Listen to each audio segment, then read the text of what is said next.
বিজয় আজ খুব খুশি, আর হবেই না বা কেন।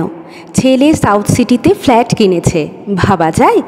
11 তলায় ফ্ল্যাট, সেখান থেকে পুরো শহরটাই যেন দেখা যায় ব্যালকনিতে দাঁড়ালে। কি সুন্দরভাবে সাজানো ড্রয়িং রুমটা, এত ফার্নিচারের বহর, আর শোবার ঘর থেকে কিচেন সবেতে এসি। বিজয়ের চোখে খুশির সাথে গর্ব। কখন যে এত বড় হয়ে গেল তার ছোট্ট শুভ।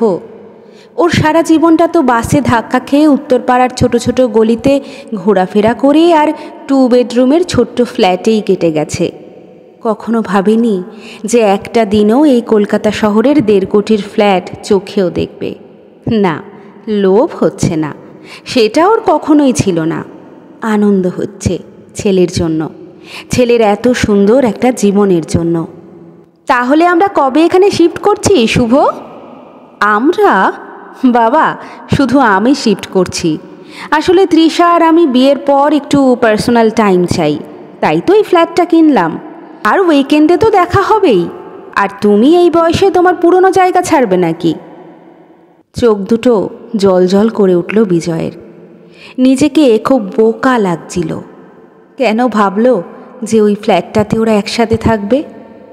30 বছর ছেলের সাথে কাটিয়েছে বলে আরও জীবনের বাকি কয়েকটা বছরও যে ছেলে ওদের সাথে কাটাবে, এর কি মানে আছে? এটা ভাবাই হয়তো ভুল। মনে মনে লজ্জায় মরমে মরে যাচ্ছিল বিজয়।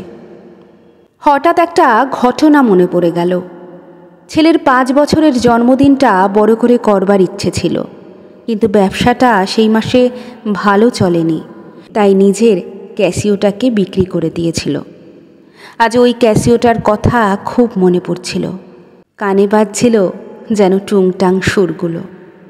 হঠাৎ পাশ থেকে এসে দুটো নরম হাত ওর গালটা আঁকড়ে ধরল। ওই দুটো হাতই ওকে 35টা বছর ধরে সামলেছে। খুব অদ্ভুত লাগলো বিজয়ের। সুজাতার চোখে তো জল নেই। এত বড় একটা খবর শুনেও তোমার মন খারাপ লাগছে না? না তো, আমি তো জানতাম এটা হবে। আসলে মারা ছেলেদের বেশি চেনে। শুভ তোমার মতন না প্রথম থেকেই। ও খুব হিসেবি। যাই হোক, 35 বছর একসাথে কাটিয়েছি আমরা, বাকি দিনগুলোও কাটিয়ে দেব। তবে এবার একটু অন্য রকমভাবে বাঁচব, শুধু দুজনের জন্য। বিজয়ের মুখে হাসি।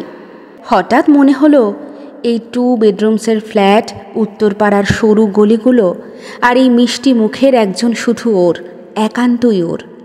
এইগুলো ওর কাছ থেকে কেউ কখনো কেড়ে নিতে পারবে না। হ্যাঁ, 3 বছর পর শুভ ফিরেছিল। তৃষার সাথে ওর সম্পর্কটা টেকেনি। ডিভোর্সের দরজায় ওরা। আর তৃষা অ্যালুমিনিতে সাউথ সিটির ফ্ল্যাটটাই চেয়েছে।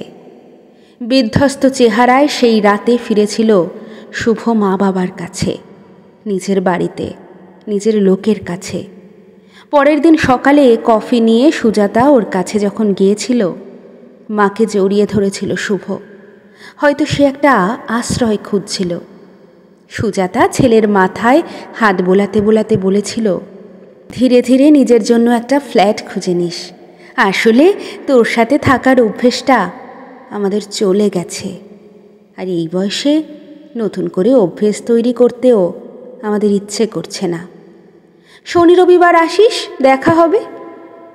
শুভর সেই দিন এক মুহূর্তের জন্য একটা ধাক্কা লেগেছিল। তারপর মনে হয়েছিল মা বাবা ওর মতন হিসেব করতে কবে শিখল।